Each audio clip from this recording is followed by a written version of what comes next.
Este vídeo lida com menores e violência extrema. Cuidado máximo necessário. Inscreva-se para mais histórias. Curta, comenta de onde você me ouve e compartilha. Meu nome é Helena, e há 15 anos sirvo como ponte entre os vivos e aqueles que partiram sem paz. Algumas almas chegam até mim pedindo justiça, outras buscando vingança, mas a alma de Mateus chegou até mim sufocando. Foi uma tarde de setembro quando senti pela primeira vez. Eu estava em casa, lendo, quando de repente não conseguia mais respirar. Meus pulmões se recusavam a funcionar.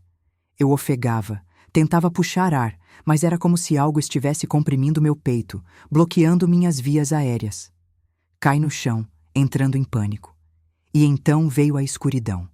Não a escuridão de fechar os olhos, a escuridão absoluta, claustrofóbica, sufocante, como estar enterrada viva. Duraram apenas alguns segundos, mas pareceram eternos.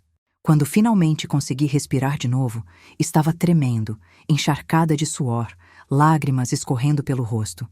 E ouvi uma voz jovem, adolescente, desesperada. Me ajuda! Eles me enterraram. Eu tô no escuro. Não consigo respirar. Por favor, me ajuda. Levei 4 dias para conseguir estabilizar a energia o suficiente para uma comunicação clara. Porque Mateus ainda estava preso naquele momento, ainda sufocando, ainda no escuro, ainda apavorado. Mesmo anos depois de morto.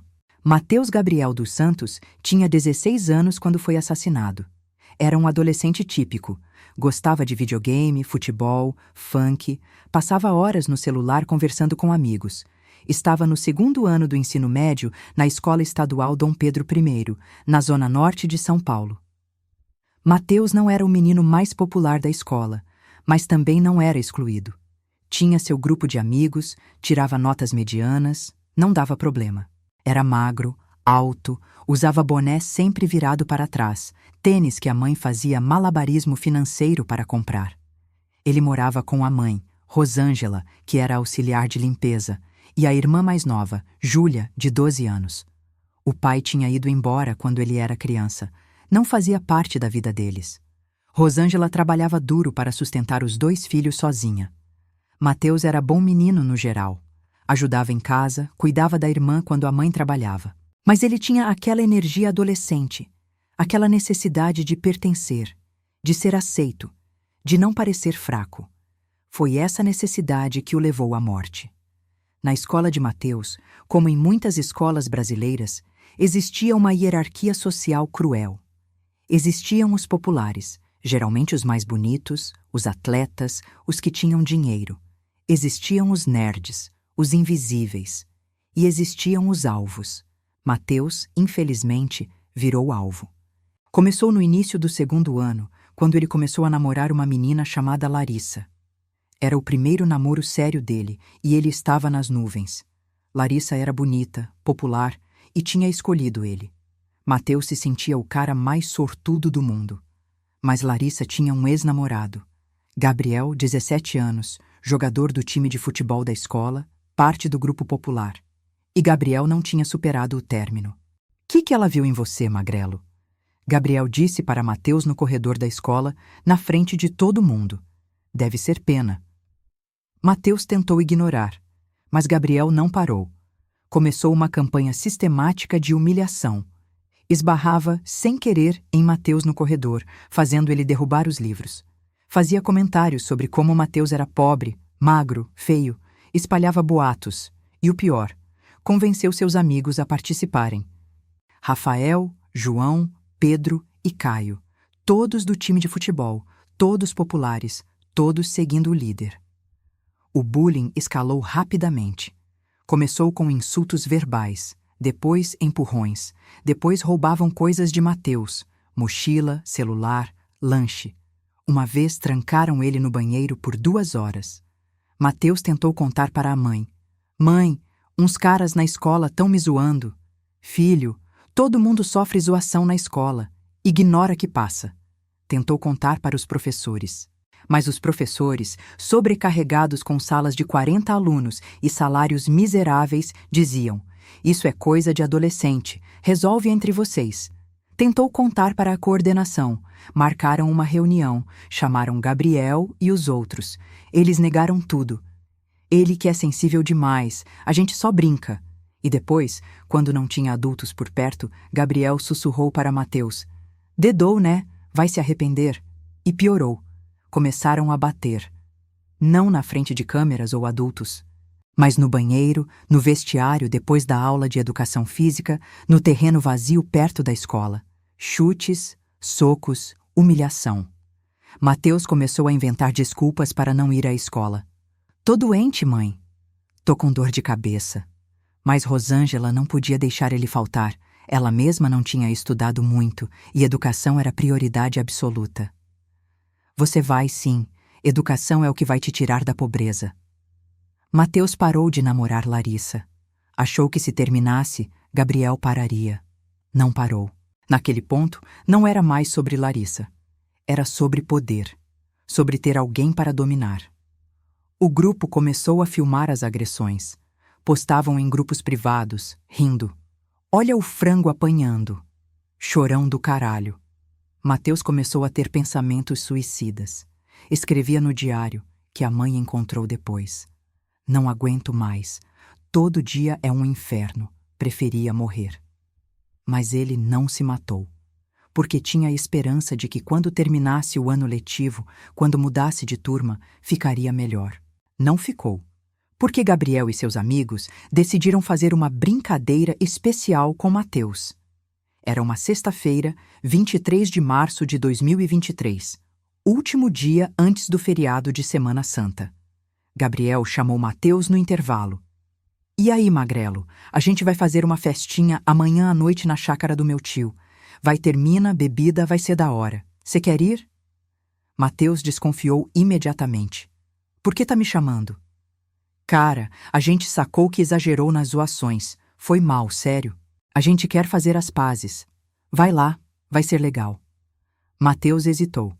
Mas ele queria desesperadamente que o bullying parasse. Queria ser aceito. E talvez, Gabriel estivesse sendo sincero. Posso levar um amigo? Claro, mano. Leva quem quiser. Mateus contou para seu melhor amigo Lucas. Lucas não gostou da ideia. Cara, isso é armadilha. Esse pessoal te odeia. Não vai. Mas e se eles estão falando sério? E se é minha chance de fazer as pazes? Mateus, pelo amor de Deus, eu vou. Você não precisa ir se não quiser. Lucas, com má vontade, concordou em ir junto. Não vou te deixar sozinho com esses caras. No sábado à noite, Mateus e Lucas pegaram 2 ônibus até chegar na área rural onde ficava a chácara. Era um lugar isolado, longe de casas, cercado por mata. Tinha uma casa pequena, uma área aberta e muito mato. Quando chegaram, já havia umas 15 pessoas. Gabriel, Rafael, João, Pedro, Caio e outros colegas da escola. Tinham bebidas, música. Parecia uma festa normal. E aí, chegaram, Gabriel disse sorrindo. Fica à vontade, tem cerveja aí, refrigerante, pega aí. As primeiras 2 horas foram quase normais. Conversa, música, algumas bebidas. Mateus começou a relaxar. Talvez tivesse se enganado. Talvez Gabriel realmente quisesse fazer as pazes. Mas então Gabriel disse: Pessoal, vamos fazer uma brincadeira. Tipo gincana. Trote, saca? Que tipo de trote? Alguém perguntou. Esconde-esconde diferente. A gente escolhe uma pessoa, venda os olhos dela, leva ela para o meio do mato e ela tem que achar o caminho de volta. Tipo teste de sobrevivência. Alguns riram. Outros pareceram desconfortáveis. Lucas imediatamente não gostou. Cara, isso é perigoso. Tem cobra no mato, tem buraco. Relaxa, é só por uns minutinhos. Ninguém vai se machucar. E quem vai ser o primeiro? Alguém perguntou. Gabriel olhou diretamente para Mateus. Que tal você, Mateus? Mostra que é homem. E ali estava, a armadilha. Se Mateus recusasse, seria chamado de covarde, de fraco, de medroso. Se aceitasse, beleza, Mateus disse, tentando parecer confiante. Eu vou.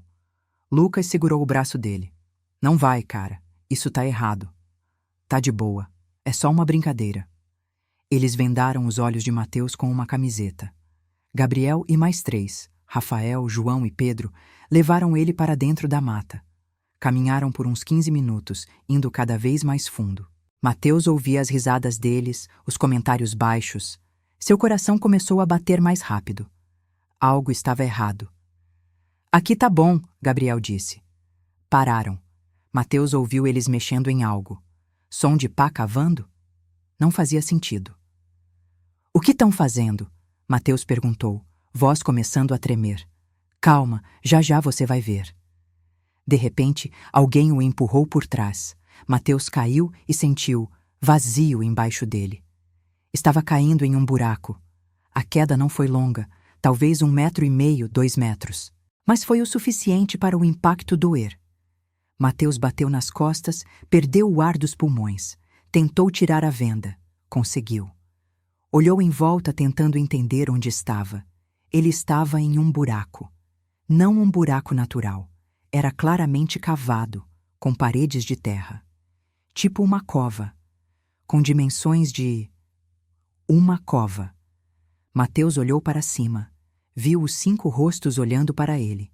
E viu, com o horror crescente, que eles estavam segurando paz. Que porra é essa? Mateus gritou. Me tirem daqui! É o trote, mano, Gabriel disse, sorrindo. Trote dos fracos. A gente enterra você um pouquinho, só para você saber como é ser humilhado de verdade. Fica uns minutinhos aí, a gente tira. Vocês são loucos! Me tirem daqui agora! Mas ao invés de tirá-lo, começaram a jogar terra. A primeira pá de terra caiu sobre os pés de Mateus. Ele não acreditou. Não era possível. Eles não estavam realmente fazendo isso. Para! Para! Isso não é engraçado! Mais terra. Cobrindo suas pernas agora. Mateus entrou em pânico absoluto. Tentou escalar as paredes do buraco, mas terra desmoronava. Estava escorregadio demais. Ele não conseguia subir. Socorro! Alguém me ajuda! Lucas! Lucas! Mais terra, chegando na cintura dele agora. Lucas, lá na chácara, ouviu gritos distantes. Começou a correr em direção ao mato. Mateus, onde você tá? Mas a mata era grande, escura, e ele não sabia para que direção correr. De volta ao buraco, Mateus estava enterrado até o peito. Ele chorava, implorava, berrava. Por favor, eu vou morrer. Me tirem daqui. Eu sinto muito por tudo. Gabriel hesitou. Alguns dos outros também. Pedro disse, cara, acho que chega. Vamos tirar ele. Mas Gabriel, bêbado e embriagado pelo poder, disse, mais um pouco. Só até o pescoço. Ele não vai morrer. Mais terra. Mateus sentia o peso comprimindo seu peito. Ficava difícil respirar. A terra estava apertada, pesada. Não, não, me tirem. Por favor, eu tenho mãe, eu tenho irmã. Por favor. Terra até o pescoço. Apenas a cabeça de Mateus estava visível agora, como aquelas fotos de vítimas de desmoronamento. Pronto, Gabriel disse. Agora você sabe como é ser fraco. A gente volta em meia hora, pensa na sua vida aí. Não, não podem me deixar aqui. E se a terra cair no meu rosto? Eu vou sufocar. Relaxa, é só meia hora. A gente volta. E eles começaram a caminhar de volta para a chácara. Mateus gritou até a voz falhar. Mas a cada grito, a terra ao redor dele se acomodava mais, comprimia mais. E então aconteceu o inevitável. A terra começou a ceder. Uma das paredes laterais do buraco, instável, começou a desmoronar. Terra caindo sobre o rosto de Mateus. Ele tentou virar a cabeça, cuspir, sacudir, mas não conseguia se mover. Estava completamente imobilizado pelo peso da terra. A terra tampou sua boca, seu nariz. Mateus tentou respirar, mas inalou terra. Seus pulmões queimaram. Tentou tossir, mas não conseguia. Tentou gritar, mas não saía som. Estava escuro agora. A terra tinha coberto completamente. E Mateus Gabriel dos Santos, 16 anos, morreu ali. Enterrado vivo, sufocado pela terra, sozinho no escuro. Aterrorizado. Levou cerca de 4 minutos. 4 minutos de agonia pura, tentando respirar, sentindo os pulmões queimando, o cérebro sendo privado de oxigênio, o pânico absoluto de estar enterrado vivo. Quando Gabriel e os outros voltaram, 45 minutos depois, não meia hora, encontraram o buraco parcialmente desmoronado. Cavaram freneticamente. Quando acharam Mateus, ele estava morto. Pele azulada, terra na boca, no nariz, olhos abertos em expressão de terror absoluto. O grupo entrou em pânico total. O que era para ser só um trote tinha virado homicídio. Caralho, caralho, ele tá morto! Rafael gritou. O que a gente faz? Pedro chorou. Gabriel, apesar do pânico, tentou tomar controle. A gente enterra ele, direito, fundo, ninguém nunca vai achar. A gente jura que nunca fala nada, nunca. Tá louco? É homicídio. Já é homicídio. Só que se a gente contar, a gente vai preso, todos. Mas se ninguém achar o corpo... Passaram as próximas 3 horas cavando mais fundo. Colocaram o corpo de Mateus, agora completamente sem vida, no fundo de um buraco de quase 3 metros. Cobriram com terra, aplainaram o chão. Cobriram com folhas, galhos, tentando fazer parecer natural. Voltaram para a chácara em silêncio. Lucas estava desesperado. Onde está o Mateus? Ele foi embora. Gabriel mentiu. Tava puto com a brincadeira, pegou um Uber e foi. Mentira! Eu ouvi gritos! Você tá bêbado, não ouviu nada. Lucas tentou chamar a polícia, mas seu celular estava sem bateria. Quando finalmente conseguiu carregar em casa e ligou, já eram 4 da manhã. A polícia foi acionada. Mateus foi dado como desaparecido. Rosângela, a mãe, entrou em desespero total. Cartazes, redes sociais, pedidos na TV. Meu filho desapareceu. Se alguém viu, por favor. A polícia interrogou todos da festa. Todos mentiam. Ele saiu por conta própria. Não vimos para onde foi. Tava estranho, meio nervoso. Lucas tentou insistir que algo tinha acontecido no mato. Mas sem provas, sem corpo, não tinha como fazer nada. 2 meses se passaram. Rosângela não desistiu. Fez vigílias. Continuou procurando. Júlia, a irmã, chorava toda noite perguntando quando o irmão ia voltar. Até que Gabriel começou a ter colapsos. Ele não conseguia dormir. Toda vez que fechava os olhos, via Mateus enterrado, ouvia os gritos, sentia a terra nas mãos. Começou a ter ataques de pânico, crises de sufocamento. Acordava no meio da noite sentindo que não conseguia respirar, que estava enterrado. Os outros do grupo também. Rafael desenvolveu claustrofobia severa. Não conseguia entrar em elevador, em carro, em qualquer espaço fechado. João começou a ter alucinações. Via Mateus parado no canto do quarto, coberto de terra. Mas o pior foi Pedro. 3 meses após a morte de Mateus, Pedro teve um ataque de consciência severo. Procurou um padre, se confessou. O padre o convenceu a ir à polícia. Pedro confessou tudo. Levou os policiais até a chácara. Mostrou onde estava o corpo. Levou 2 dias de escavação, mas encontraram. O corpo de Mateus, em decomposição, enterrado a 3 metros de profundidade. A notícia explodiu. Adolescente foi enterrado vivo em trote que deu errado. Gabriel, Rafael, João, Pedro e Caio foram presos. Acusados de homicídio qualificado, motivo fútil, meio cruel e ocultação de cadáver. O julgamento foi 1 ano depois. As defesas tentaram argumentar que não houve intenção de matar, que foi brincadeira que saiu do controle. Mas a promotoria apresentou as filmagens. Porque, claro, eles tinham filmado os primeiros minutos. Filmaram Mateus sendo empurrado no buraco. Filmaram o terror no rosto dele. Filmaram o começo de jogar terra. A gravação parava antes do final. Não filmaram a parte onde ele morreu. Mas era suficiente. Gabriel, como líder, foi condenado a 18 anos. Os outros, entre 12 e 15 anos cada, considerando que eram menores de idade e que Pedro colaborou. Rosângela teve o corpo do filho de volta. Finalmente pôde fazer o funeral. Colocou uma foto do Mateus sorrindo em cima do caixão. Na foto, ele tinha 15 anos, ainda não tinha sido destruído pelo bullying. O caso gerou discussão nacional sobre bullying, sobre trotes universitários e escolares, sobre limites. Escolas fizeram campanhas, leis foram propostas, mas para Mateus tudo isso veio tarde demais, porque Mateus ainda está lá, preso naquele momento, no escuro, sufocando, apavorado. Quando canalizei Mateus pela primeira vez, foi uma das experiências mais angustiantes da minha vida como médium, porque ele não entende que está morto. Tia, me tira daqui, tá muito escuro, não consigo mexer, tem terra na minha boca, eu não consigo respirar. Por favor, me tira. Tive que explicar com o coração partido que ele tinha morrido, que não estava mais enterrado, que estava livre. Mas Mateus não acredita, ou não consegue processar. Ele ainda sente a terra, ainda sente o peso, ainda está sufocando. Mas eu tô sentindo, tá apertando, não consigo respirar direito.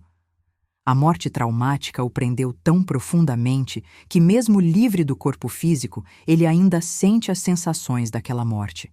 E pior, ele começou a manifestar nos lugares onde seus torturadores estão. Gabriel, na prisão, começou a ter experiências aterrorizantes. Ele acorda enterrado, não fisicamente, mas sente. Sente toneladas de terra sobre ele. Sente sufocamento. Entra em pânico, grita, outros presos têm que acordá-lo. Acontece toda noite. Toda noite. Os médicos da prisão não conseguem explicar. Não é apneia do sono. Não é pesadelo normal. Gabriel realmente para de respirar direito durante esses episódios. Precisa ser reanimado às vezes. Rafael, que também está preso, desenvolveu algo ainda mais bizarro. Ele começa a cuspir terra. Terra de verdade. Não é psicológico. São grãos reais de terra saindo da boca dele. Os médicos não entendem como. Ele não comeu terra. Não há explicação médica. Mas toda semana ele tem um episódio onde tosse e cospe terra por minutos. João, também preso, tem crises onde sente o corpo inteiro sendo comprimido, como se estivesse sendo esmagado. Ossos não quebram, mas ele sente como se estivessem. A dor é real. Ele grita, se contorce, dura entre 5 e 20 minutos, e então para, sem explicação.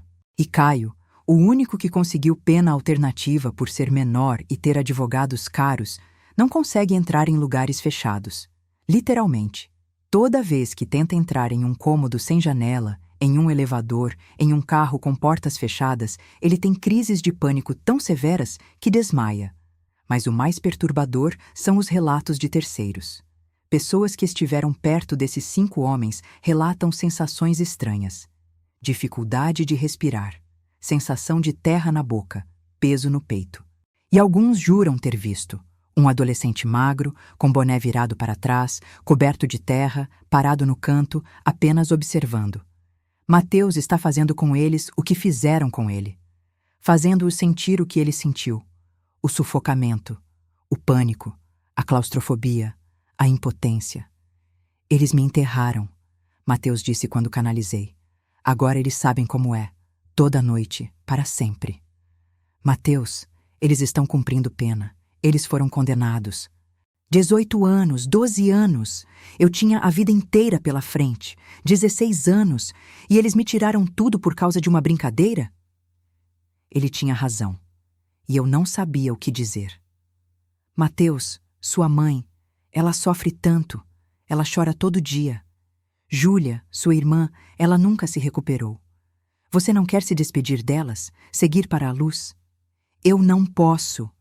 Toda vez que tento ir para qualquer lugar que não seja escuro e apertado, eu entro em pânico.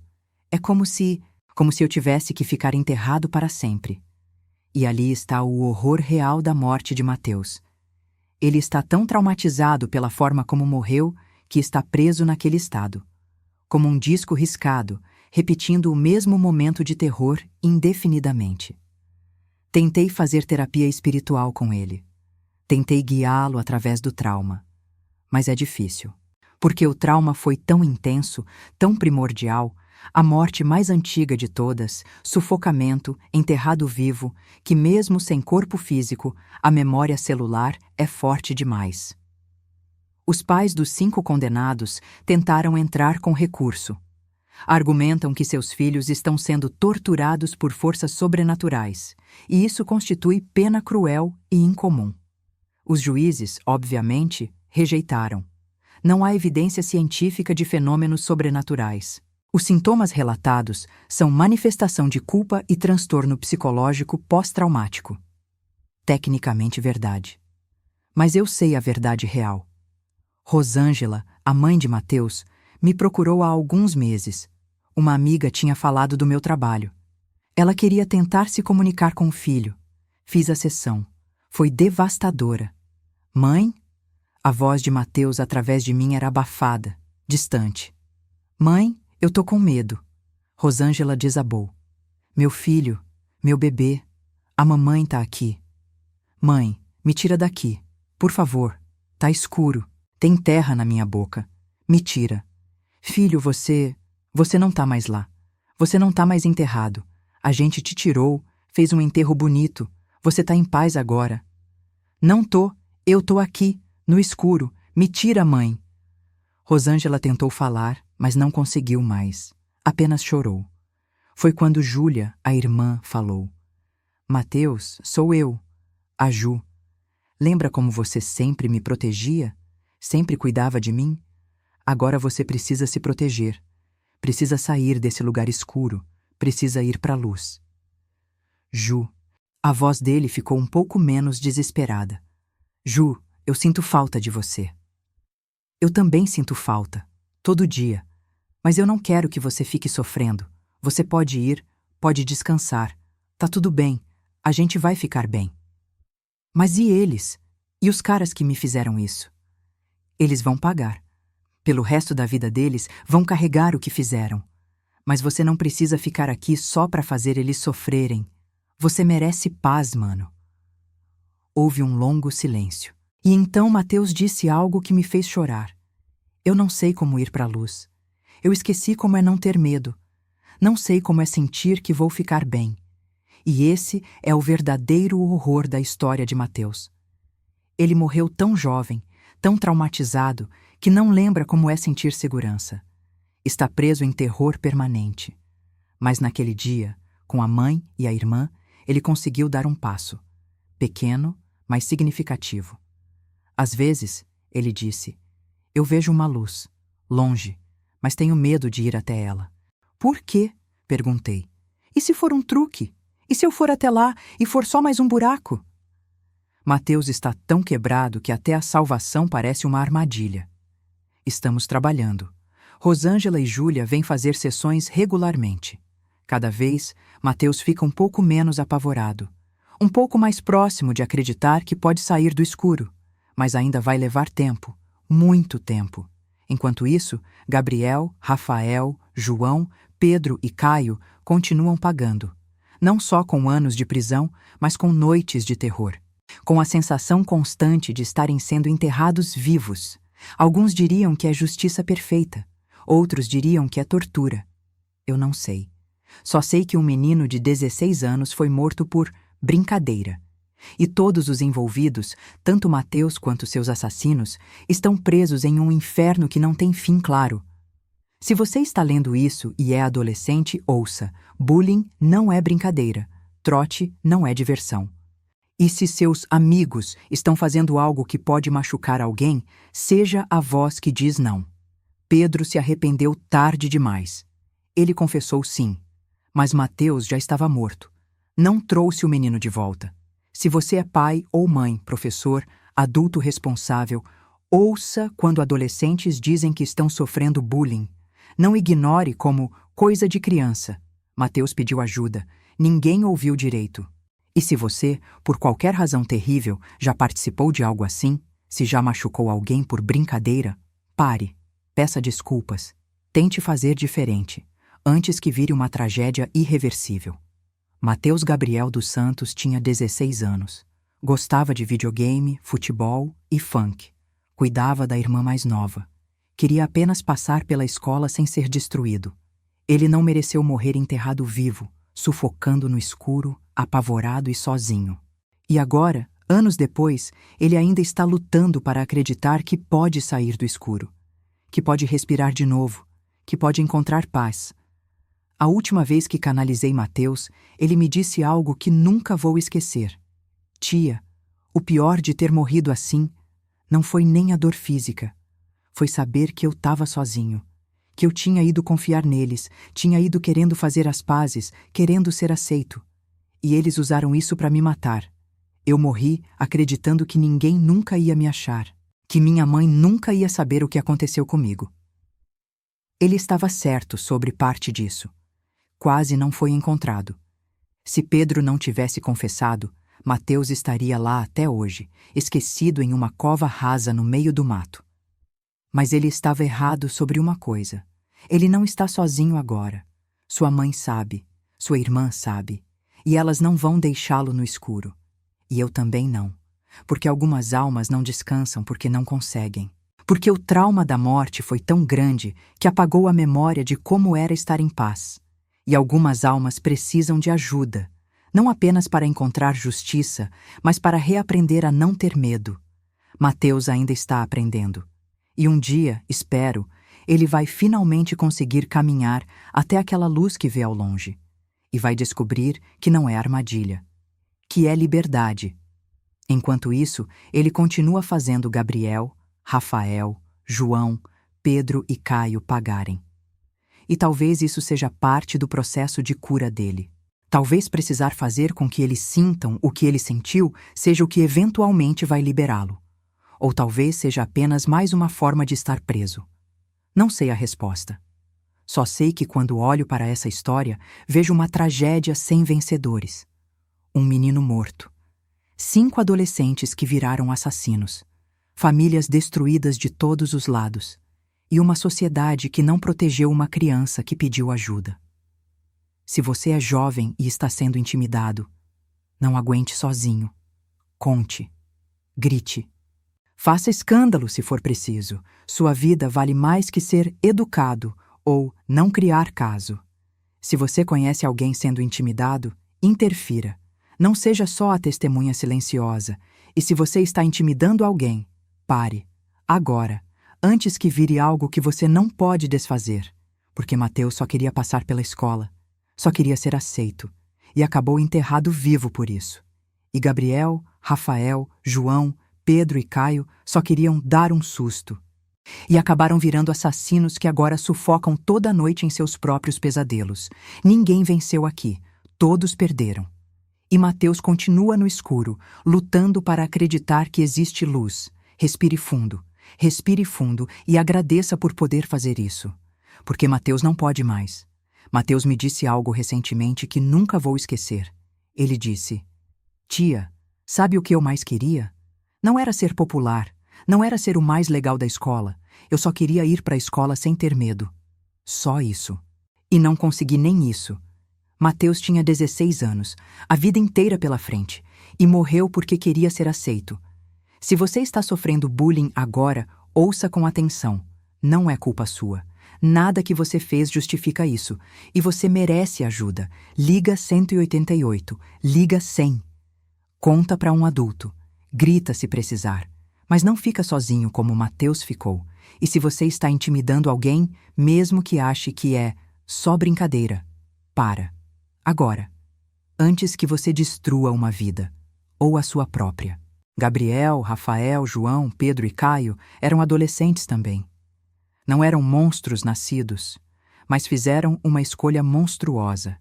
E agora, mesmo vivos, estão em um inferno próprio. Ninguém ganhou aqui. Todos perderam. Mateus ainda está aprendendo a não ter medo, a acreditar que pode sair do escuro. E nós, os vivos, temos a responsabilidade de garantir que não haja mais um Mateus. Não mais um adolescente enterrado. Não mais uma vida jovem destruída por brincadeira. Não mais. Por Mateus. Por todos que vieram antes. Por todos que podemos salvar agora. Respire fundo. E prometa ser alguém que faz diferença. Mateus, presente.